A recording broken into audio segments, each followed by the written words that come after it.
And let's go to New York, where the U.S. prosecutor for New York is speaking about the charges against Sean Diddy Combs. Days or weeks to heal. In addition to the violence, the indictment alleges that Combs threatened and coerced victims to get them to participate in the freak-offs. He used the embarrassing and sensitive recordings he made of the freak-offs as collateral against the victims. And the indictment alleges that he maintained control over the victims in several ways, including by giving them drugs, by giving and threatening to take away financial support or housing, by promising them career opportunities, by monitoring their whereabouts, and even by dictating their physical appearance. Because of all of this, the indictment alleges that the victims did not believe they could refuse Combs without risking their security or facing more abuse.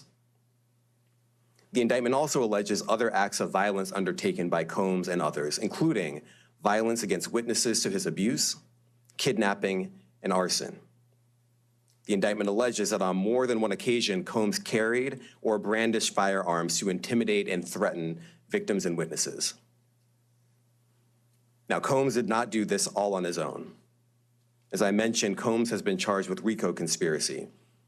He used his business and employees of that business and other close associates to get his way. Those individuals allegedly included high-ranking supervisors in the business, personal assistants, security staff, and household staff. The indictment alleges that those individuals facilitated the freak-offs. They booked the hotel rooms and stocked them with the supplies, including drugs, baby oil, personal lubricant, extra linens, and lighting. When the hotel rooms got damaged, they helped clean it up. They arranged for victims and commercial sex workers to travel for the freak-offs, and they delivered large quantities of cash to Combs to pay for the commercial sex workers. The indictment also alleges that they helped Combs cover up his crimes.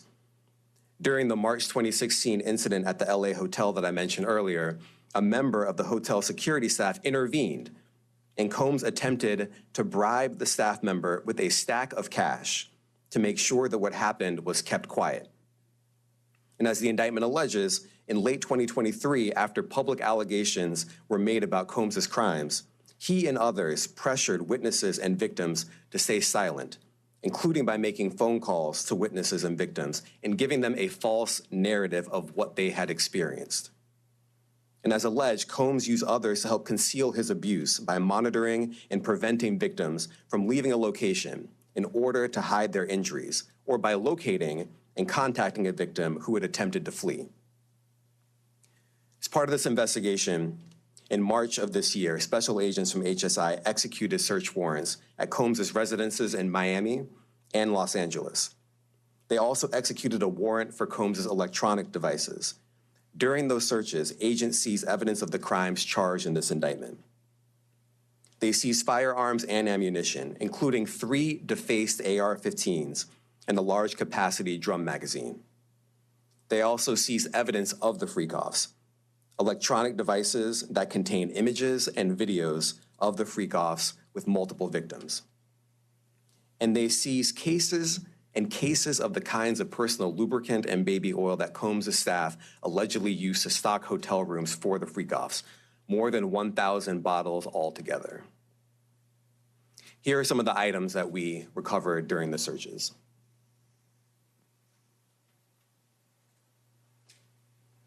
As you can see here, this is a drum magazine, large capacity, and it contains, I believe, 59 rounds. I mentioned as well, we recovered 3 AR-15s.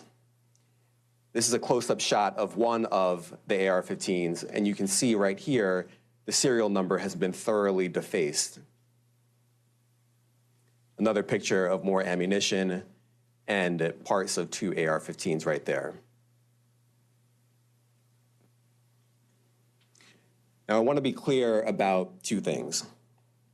First, this office is determined to investigate and prosecute anyone who engages in sex trafficking, no matter how powerful or wealthy or famous you may be.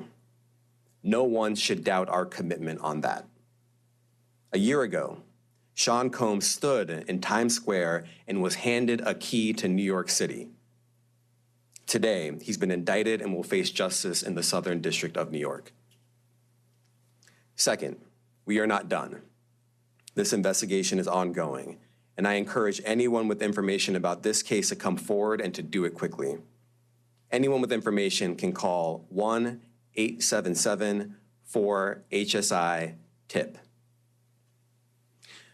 I want to express my deep appreciation for the victims and witnesses who have used their voices and helped bring this criminal conduct to light. We would not be here without them.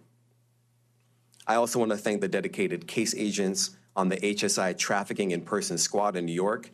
They have been with us since day one and have worked tirelessly on this investigation.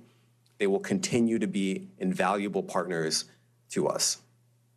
I also want to thank the incredible agents and analysts from SCNY who have also provided tremendous assistance on this case. I'm deeply grateful for their continued work. And finally, I want to thank the outstanding career prosecutors from SCNY who are handling this case.